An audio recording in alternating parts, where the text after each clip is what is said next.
A German engineer by the name of Carl Benz had a fantasy, and he literally turned his fantasy into a fact. And in January 1886, Carl Benz was issued a patent for the Benz motor carriage, and the age of the automobile had dawned. This is a replica of that magnificent machine. And you know, before Benz ever turned his fantasy into a theory even, certainly long before he turned it into a fact, he had to ask himself a couple of questions that you and I and every other dreamer will have to go through. He had to ask himself, am I able to do this? Well, he seemed to have that innate awareness of this higher self, this image of perfection within him, and he saw himself as a person that was actually able to take and turn the fantasy into a fact. Now, he must have been a pretty courageous guy because there were no horseless carriages in those days. But then he had to ask himself, am I willing? And you see, he had to ask himself, am I willing to accept the ridicule that I'm bound to get? Am I willing to accept the failures? Well, he said, yes, I am willing. He was willing to pay the ultimate price to turn his fantasy into a fact. And ridicule he got. His own partner thought he had gone mad, and he had to find himself a more congenial colleague to work with.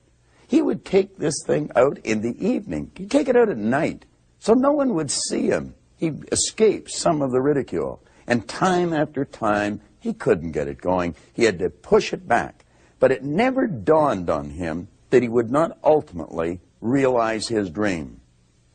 When this magnificent machine completed its first long journey with Benz at the wheel, every beat of the engine found an answering echo in the heart of the driver, as every turn of the wheels brought him closer to his goal, to the realization of what once was a fantasy.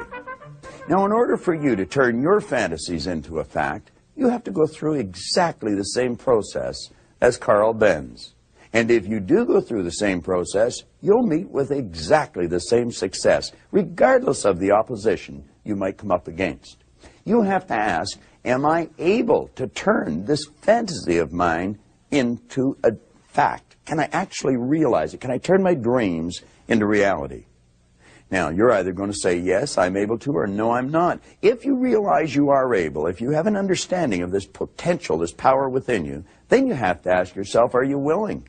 And there's a long series of tests there. You don't even know what you're going to come up against. One thing is for certain, you'll come up against ridicule. You may have to move. You may have to do all kinds of things that you don't even think about. You have to be willing to do whatever's required if you really want to turn your fantasy into a fact. The second you say, yes, I'm willing, at that instant, you've created your theory. Now, if you happen to run into a stumbling block on the able part, I'm going to help you over that just a moment. Before you can turn your fantasy into a fact, you first have to turn it into a theory. And before you can do that, there's a couple of tests that you're going to have to pass. You have to first ask yourself, am I able to do this? Am I actually able to turn my fantasy into a fact? Now, generally, when a person doesn't know how to do something, they say they can't do it.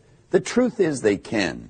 You and I are capable of doing anything. We are God's greatest creation. We're spiritual beings. And as spiritual beings, we're able to do anything at all. All things are possible. Our objective is to figure out how, not whether we're able to or not. Now, it would appear as if the only way I could get to the other side of this ladder is to climb over the ladder. But the truth isn't always in the appearance of things. You see, I could just walk through this ladder. Now, where I might have used an illusion to get this point across, you might want to think of this for a second. All obstacles are illusions. But the obstacles cause us to have doubts in our mind. Are we really capable of doing this? You know, if you had formed the attitude that every obstacle is an illusion, just like this ladder, I didn't have to climb over it. I could just walk right through it. Well, you may not be able to walk through some of the obstacles, but I can guarantee you this. You're able to figure out how to get around them, how to get over them, or how to get to where you want to go. You're able to do anything. So get the idea about whether you're able or not right out of your mind. You're quite capable of doing anything that you want to do. You can turn your fantasies into facts, just the same as Edison or Carl Benz did. The question now you want to ask yourself, am I willing to? Am I willing to do whatever is required to realize my dream? You can answer yes to that question. Like that, you've built a theory in your mind and you're well on your way. Now let's review what we've done. We've built our fantasy. We've admitted we're able to do it. We said, yes, I'm willing. And what we've got is a theory. We've got a dream. We have a winner's image in our conscious mind. Now our objective is to firmly plant it and let it take root in our subconscious mind so that it will change our behavior and change our result. To properly deposit your winning image in the treasury of your subconscious mind, it's vitally important that you remember the first law of learning. It's repetition. Use this program every day, over and over and over again for 90 days. Now, this might not make a whole lot of sense to you, but I want to suggest that you take a half an hour, possibly first thing in the morning, or maybe just before you go to bed at night, and put this videotape on and watch it every day for 90 days. You'll find that all the important points start to get burned right into your mind, and it'll also start to change your life. You're going to develop a heightened awareness of all the key points of this program. Take the audio cassettes from this program, clear your car of all other cassettes, and just put these 3 tapes in. And all the time you're in the car, play these audio cassettes. Now you're going to find that you'll be able to talk right along with me. You're going to know the next word that's coming. And you're going to find that these ideas are going to become a part of your way of living, a part of your way of life. Begin to visualize yourself with some of the nice things you'd like to have. Possibly the home that you'd like to live in. It may be the business you want to build or the position you'd like to hold. Possibly the income you'd like to earn. You may want to visualize the vacation that you'd like to take. What is important is that you do visualize. It's not only important that you watch the video cassettes every day and become very familiar with them, or listen to the audio cassettes on a regular basis. It's vitally important that you set aside 10, 15, maybe 20 minutes, at least 3 times a day, to completely clear your mind, block out any distractions, let yourself totally relax, and begin to see yourself actually living the life that you imagined yourself living. See yourself the winner that you want to be. And let all these beautiful pictures sink deep into every cell of your being. In other words, add a lot of emotion to it. When you watch the top movie stars like George C. Scott or Katharine Hepburn or possibly Peter O'Toole, the Oscar winners, they're not acting, they're literally living the part. And as you visualize yourself living the life that you want, let yourself feel yourself living it. In other words, burn these ideas deep in your mind and then start making a written description of them. Now, after you've made the written description, just freeze it. Stand back and take a real good look at the written description of your vision and then compare it to how you're actually living. Then you'll see the changes that have to be made and begin making those changes one at a time. There are hundreds of changes you could make, but a good place to start would be with your own personal appearance. Something as simple as how you dress and how you walk and how you project yourself sends a strong message to everyone in your external world, but it also sends a very powerful message to your subconscious mind. You know, Cary Grant, which wasn't even his name, he even changed his name to Cary Grant. He projected himself different, he walked different, he dressed different, he talked different. He one time said, I acted like Cary Grant for so long, I became him. That's what we're suggesting you do. Present yourself physically in a manner that's consistent with this new winning image that you're developing. Then we want to go inside. Take a real close look at ourselves with our inner eye of understanding. How do we perceive ourselves? Are we beginning to see ourselves from within as the winner that we really want to be?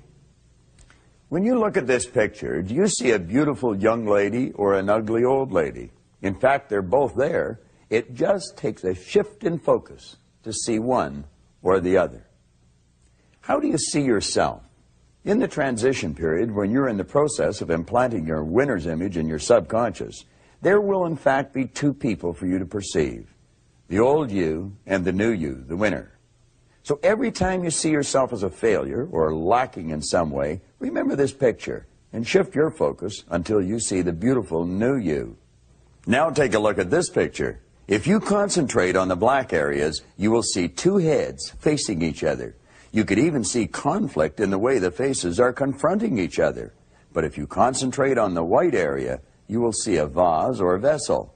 You could even imagine that vessel overflowing with peace and harmony. How do you perceive your world? Do you see it as harsh and difficult, where you have to fight every step of the way?